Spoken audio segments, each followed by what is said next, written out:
क्या आप भी कंपनी स्टार्ट करना चाहते हैं और पता है कि आपको कंपनी स्टार्ट करने के लिए क्या डायरेक्शन है? यदि गलत स्टेप लिया तो पेनल्टी लॉस हो सकता है।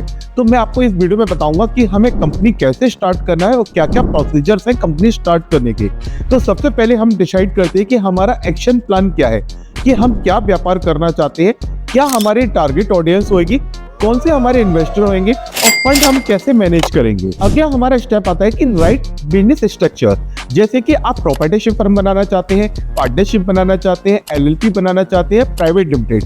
यदि आपका विजन ज्यादा बड़ा है और आप पब्लिक लिमिटेड कंपनी भी बनाना चाहते हैं तो वो भी एक आपका राइट डायरेक्शन हो सकता है। यदि आपने स्ट्रक्चर तय कर लिया है तो कंपनी इनकॉर्पोरेशन के लिए हम तैयार हो जाते हैं। कंपनी इनकॉर्पोरेशन में क्या क्या डॉक्यूमेंटेशन आएंगे वो मैं आपको आगे बताना चाहूंगा। एलएलपी और प्राइवेट लिमिटेड और पब्लिक लिमिटेड कंपनी के लिए जो कि एमसीए से रजिस्टर्ड होती है, उनके लिए सबसे पहले हमें नेम अप्रूवल डालना होता है। नेम अप्रूवल हमारे को डालने के बाद हमारे को कंपनी इनकॉर्पोरेशन के डॉक्यूमेंटेशन सबमिट करना है और एमसीए हमें कंपनी रजिस्ट्रेशन के साथ साथ कुछ अदर डॉक्यूमेंटेशन भी देते हैं, जैसे कि पैन कार्ड और साथ ही साथ में पीएफ और ईएसआई का सर्टिफिकेट भी हमें प्राप्त होता है। यदि हम चाहते हैं कि हमारी कंपनी प्रॉपर्टीशिप फर्म बने तो प्रॉपर्टीशिप के लिए हमें एमएसएमई रजिस्ट्रेशन या फिर हम शॉप एक्ट रजिस्ट्रेशन या फिर हमें जीएसटी का डायरेक्टली रजिस्ट्रेशन करा सकते हैं। इसके साथ ही हम अपनी एक लीगल एंटिटीज क्रिएट कर लेते हैं और हमारी एक कंपनी तैयार हो जाती है और उसके बाद हम अपना बैंक अकाउंट ओपन करा सकते हैं। कंपनी की एंटिटीज बनने के बाद हमारे को बैंक अकाउंट ओपन कराना होता है, किसी भी नेशनलाइजेशन बैंक में करा सकते हैं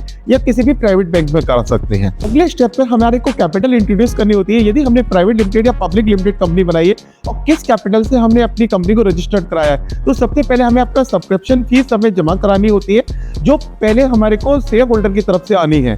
तो शेयर होल्डर अपना फंड अपनी कंपनी के करंट अकाउंट में डालते हैं, जो कि शेयर एप्लीकेशन और कैपिटल का पार्ट बनते हैं। एक रजिस्ट्रेशन और हमारे लिए जरूरी हो सकता है स्टार्टअप इंडिया। स्टार्टअप इंडिया की अधिक जानकारी के लिए हमारे नीचे दिए हुए नंबर पर संपर्क करें। धन्यवाद।